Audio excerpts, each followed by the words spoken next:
Hi, I'm Mark, and about a week ago my new FitBit Blaze arrived in the post. This video is going to be a review for the device, but first let me set the scene. For the last year or so I've had a Fitbit Surge. I've used it pretty much every day and I very rarely took it off other than to charge it or for showering. I want this review to come from the perspective of someone who uses this device every single day. This isn't about putting up a review for you guys to get clicks and likes. This is about me buying a FitBit Blaze because I want to use one. I'm quite an active person. I go to the gym a few times a week and I go for the occasional run, and so that's kind of my lifestyle when it comes to the device. I've also made a Blaze versus Surge video which I've also put up on this channel, so make sure you check that out as well, especially if you're currently a Surge user or if you're thinking about which one of the two devices you should get. Now for the review itself. The FitBit Blaze is labelled by Fitbit as a smart fitness watch. This is a really important thing to note at the beginning of the review because it isn't a smartwatch. And actually it won't stand up and have the same functionality as devices like the Apple Watch because it's primarily aimed at fitness. However, this device still has loads packed in which we're going to explore in this review. So let's start with the technical details. The FitBit Blaze is packed with all sorts of sensors and technical features. It has a 3-axis accelerometer, an optical heart rate monitor, altimeter, ambient light sensor and vibration motor. This means it's able to track your heart rate, steps, when you climb the stairs, it can detect when you move your wrist for turning on the display, and the sensors are also for adjusting the screen brightness depending on your surroundings. It also has built-in Bluetooth which you use for syncing with your phone and music control. The memory means it can store up to 30 days of daily stats and 7 days of detailed information on your movements. This is great if you don't sync the device very often, although if you use a smartphone app, the all-day sync option means you don't have to consciously do it. The battery life on a FitBit Blaze is really impressive for a device with a coloured screen. Fitbit claim that it has a 5-day battery life, and in using it I found that they're pretty much right, and I only had to charge it once every 4 to 5 days. The Blaze is also water resistant. This means you don't have to worry about the occasional splash when you wash your hands, or if you sweat, or if you're in the rain, but you shouldn't take it swimming or go showering in it. The display on the Fitbit Blaze is a coloured LCD display which looks crisp and clear. The display is touch sensitive too, and I found that it's pretty responsive even when you're sweaty. So let's talk more about the design of the Blaze. Fitbit have really upped their game with the Blaze, and I've had it mistook for an Apple Watch a few times just in the first week of using it. The design is thinner than the Surge, which means there's no snag when you try and get it under a sleeve, and it looks good on your wrist. The design of the device is pretty simple though. It has a metal frame with 1 button on the left and 2 on the right, and then the Blaze device itself which pops in and out of the frame for charging. I personally think the design makes it look pretty slick and smart, and it doesn't look out of place whether you dress smartly or casually. Fitbit have also given you the option of replaceable straps, which is fantastic, and it means you don't have to worry about what will happen if you damage your strap, and you can accessorise it if you want to, with options of leather straps and metal link straps already available. It'll be really interesting to see what other straps get added to the lineup in the coming months, especially from third parties. The strap that comes with the Blaze is Fitbit's plastic strap, and I found that it's actually really comfortable to wear and it fits really securely as well. The big criticism from people reviewing the Blaze so far is the way the Blaze charges. To charge the Blaze, you just pop the device out of the frame and lock it into the charger. The thing with the charger is that it doesn't feel like it's the sturdiest thing in the world, but it does seem to get the job done. Getting the Blaze in and out of the frame to start with, however, is a little bit tricky, but you do get used to it after a while. It would, however, be nice to see some kind of stand-type charging dock released in the future that you could just place your Blaze onto to charge. Next up, and probably most importantly, the usability of the device. People tend to buy Fitbit devices for keeping track of their fitness, and so I expected the Fitbit Blaze to do a good job of this, and it didn't let me down. Plus, it does a lot more beyond that. To get the display to light up, you either double tap the screen, press one of the side buttons, or tip your wrist. I found that tipping your wrist actually took a little bit of getting used to get the motion right for it to show, but eventually you get used to this function. By default, this display shows you the time with a variety of clock faces available. Once you start swiping, you get a load of options. The first option you come to is today. From here you can view your step counter, heart rate, miles travelled, calories burned and floors climbed. The circles around these different icons indicate how close you are to your goal for the day. Pressing the left button takes you out of this sub-menu and back to the main menu. If you flick along again, you get to exercise. Realistically, if you're buying this device as a fitness tracker, this is going to be the main menu that you use if you're at the gym or going out and about. The device can also pick up your exercises automatically, although I found that this worked best with running and less so with other exercises. From the exercise menu, you can choose from a variety of exercises to start. This list can be added to and reordered from a smartphone app. The run, walk and bike options also allow you to use connected GPS to monitor your movements.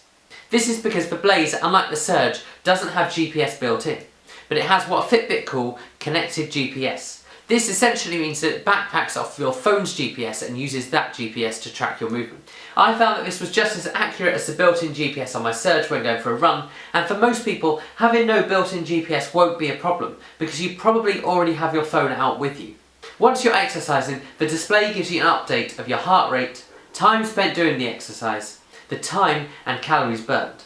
Other exercises like run, treadmill and elliptical also include steps, distance travelled, pace and average pace where applicable. The only downside of this is that the display doesn't show more than one of those stats for the time elapsed. Next along the menu you'll find FitStar, which is a new feature for a Fitbit device. This option effectively gives you a personal trainer on your wrist. By default there's 3 built-in programs which give you instructions and times on the screen. Alongside this, if you want to, you can take out an annual membership to FitStar for £30 a year. This has kind of phone and tablet and computer apps which allow you to have personal training sessions anywhere, whether you want to use them at home or at the gym or somewhere else. The free workouts for FitStar on the device already were pretty easy to follow, and they seem like a good idea if you struggle to be motivated at the gym or just want to be moving at home. However, without a FitStar membership, I can't comment more on this feature, but for £30 a year it doesn't seem like a bad thing to try. If you go back to the main menu and swish along again, you get to Timer. This gives you stopwatch and countdown options. Now I use the stopwatch for timing exercises at the gym, and I found the main problem with this is that actually the display switches off after a short period of time, which means you have to try and tap a button to see your current time. Pretty difficult if you're trying to do a plank at the time. Next you get alarms. This shows you the silent alarms you've got set on your device, which are a nice gentle way to wake you up. From a Blaze you can turn these alarms on or off, however you cannot adjust them or add additional alarms. Finally you have the settings option, which allows you to change options like quick view, brightness, heart rate, and it also shows you some other information alongside that, although most of the settings for your device are adjusted from the smartphone app. Whilst we're talking more about functionality, there's a few other things worth noting. A few Fitbit devices already out there have notification options, but the Blaze takes this a little bit further. The Blaze can show you call, text message and calendar notifications from your smartphone. You can read them, but you can't do much else with them. The call notification allows you to answer the call or reject it, but if you do answer the call, you need to grab your phone to actually talk on it because the device doesn't have a built-in microphone. That being said, the notifications are really useful because you can decide if you need to respond to something without having to grab your phone. What I hope from this is that in the future we'll see more things added to this notifications lineup.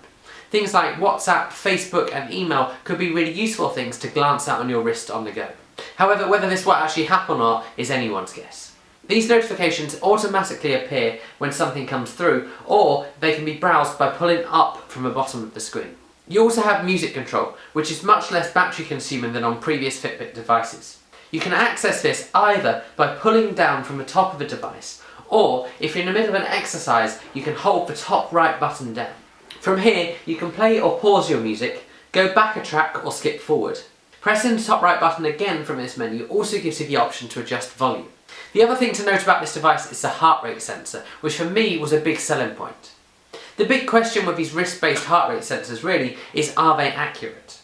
When I tested the Surge a year ago, I compared it to some of the hand grip heart rate sensors on some of the gym machines that I use, and it was pretty similar in terms of results. Exactly the same goes for the Blaze. A wrist-based heart rate sensor won't be as accurate as a chest strap, however I did find that it was really good at monitoring my heart rate throughout things like running and even when I was using the weights. It's worth noting that during exercise, Fitbit recommend that you tighten the strap and wear the device slightly higher up your wrist. Finally, in terms of functionality of the device, you've got the Fitbit app. I use the smartphone app for Apple devices and it's fantastic. You can also get it on Windows Phone and Android phone as well. It shows you all the information for your day, lets you see the exercise you've done including mapped runs with heart rate and other data, and it also shows you data about your sleep. The app also allows you to add food that you consumed and your weight. In addition to this, you can link this app up to other apps and services. For example, you can set it to import your food data from MyFitnessPal. The app is also the hub from which you initially set up your device, but also where you can change settings on it, reorder, add or remove exercise options, and set alarms. I've been using this app for over a year and I think it's a fantastic app and easily one of the best apps that I use on a day-to-day basis. So to summarise, what's my verdict on the Fitbit Blaze? For me, the FitBit Blaze does pretty much everything I'd want it to, and a little bit beyond that as well. It is primarily a fitness tracker, which you see through the lack of apps or things like microphones built into the device. However, in return for this, you get a coloured LCD screen that lasts for 5 days. In addition to this, I really like the design of the FitBit Blaze, and I think it looks fantastic to wear out and about and at the gym. The Blaze is able to monitor all sorts of exercises. It's got a really good heart rate sensor, and it's really easy to get used to as well. If I was to improve this device, there'd probably only be a couple of things that I'd do.